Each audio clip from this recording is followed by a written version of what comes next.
One Piece is getting dark. There was some violent shit going on in this chapter. Oda has gone to the dark side. Cover page is Baratier, but we don't learn shit. We see Zeph looking at the poster, scratching his freaking chin like, yeah, I have a suspicion of what this is about. He knows. At least he has some idea of why Sanji is wanted alive only.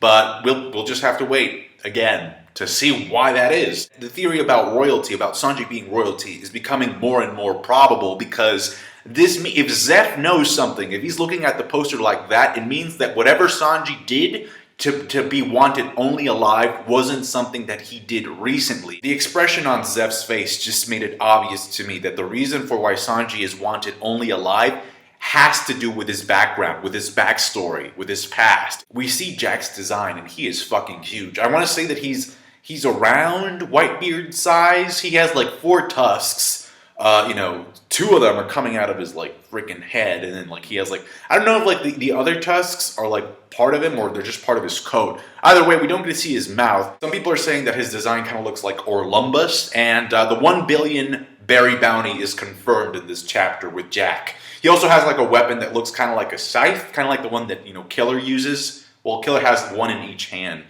This is kind of like a band that is just a blade. Actually, no, Jack's weapon is kind of weird because in one panel, we do see the entire thing kind of like connected, like it's one piece. No, and then like in another panel, we see it just being like a scythe, like an individual sickle and stuff. And speaking of weapons, the cat actually has like a staff. It's like a trident or something. And then he's like, yo, Beppo, if you don't want to fight, that's cool. Like, it's not a big deal. And Beppo's like, yeah. So that's how Beppo got fucked up. Anyway, the fight goes on for 5 days. 5 days. Like the cat, Alice in Wonderland, Treasure Cat, and Inuarashi. Nekomamushi and Inuarashi are taking turns at Jack.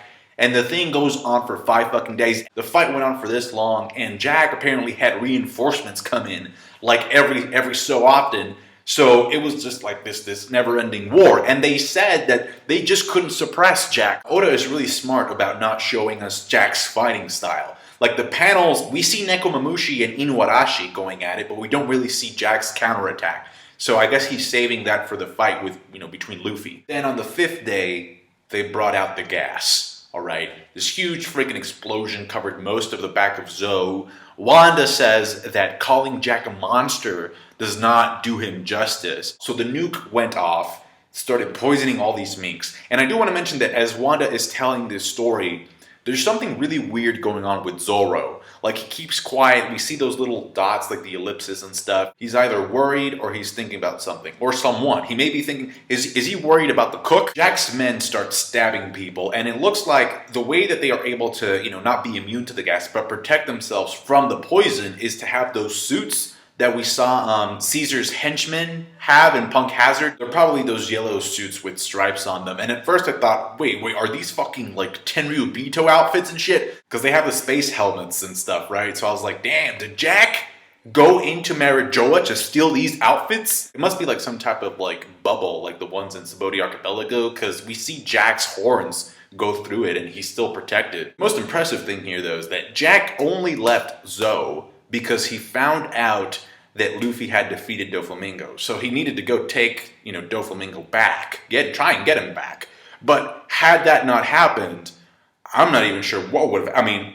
it's like, bye-bye, Mr. Cat, bye-bye, Mr. Dog. It's like, did you see how fucked up they were by the end of this chapter? The thing here is that Wanda says that Jack left the island on the 6th day. But we don't know if Jack ever crossed paths with Sanji. Because the day that Jack left, I believe that's when the Curly Hat Pirates arrived at Zou. Unless Sanji went after Jack to try and get some revenge for what he did to the Minks, like maybe Sanji's departure has nothing to do with Jack. My question still stands though, like how did Sanji leave Zou then? Because we saw the Sunny. The Sunny is docked, near the elephant's leg. And by the way, Caesar was able to carry the Sunny.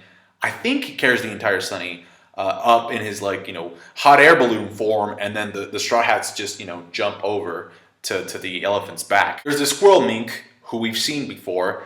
She's actually, I think she's like the nurse that was near like the goat doctor in one of the previous chapters.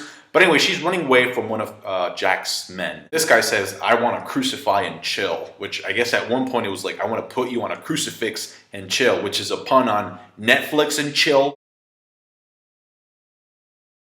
What the fuck is going on with these translations? Anyway, Brook uses his ability, his Sol Parade or Sol Parade, whatever, freezes the ground, the gator slips, the dude fumbles, and then we get like this last fucking panel of like Inuarashi and Nekomamushi crucified.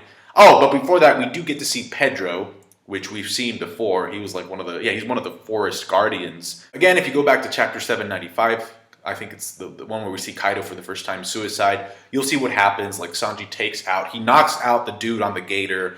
And then I think Chopper is the one Chopper and Sanji are the ones telling Caesar that you need to do something about this gas. You see Nekomamushi and Inuarashi, and Nekomamushi has lost his left arm and Inuarashi has lost his left leg. I don't know if that's like some type of symbolism, but I mean, it's gruesome either way. Like, holy fuck. Like, it's a good thing that Luffy defeated Doflamingo when he did. We still don't know why Sanji left, but we're getting closer and closer to that answer. What do you think about Jack's design? Did you find it intimidating? Did you find it funny? What are your thoughts about that? Why aren't we able to see his mouth? And I think this chapter pretty much confirms the fact that Jack is stronger in his humanoid form than he is in his Zoan form. Also, one last thing, it looks like the cooks on the cover page turned Sanji's face on the Baratie into like the face of like a Sanji Okama. He looks more like Ivankov now than he does Sanji. And speaking of Sanji, it was nice to see him even in flashback form.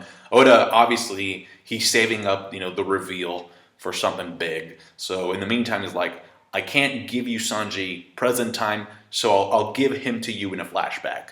Other than that, I thought it was actually a great chapter. I mean, like I said, it's getting really fucking dark. If that's what Jack can do, imagine what Kaido's gonna do. Anyway, thank you so much for watching. Like the review if you did, I appreciate that. Subscribe to my channel if you haven't. And yeah, comment down below with your thoughts. Thanks, guys.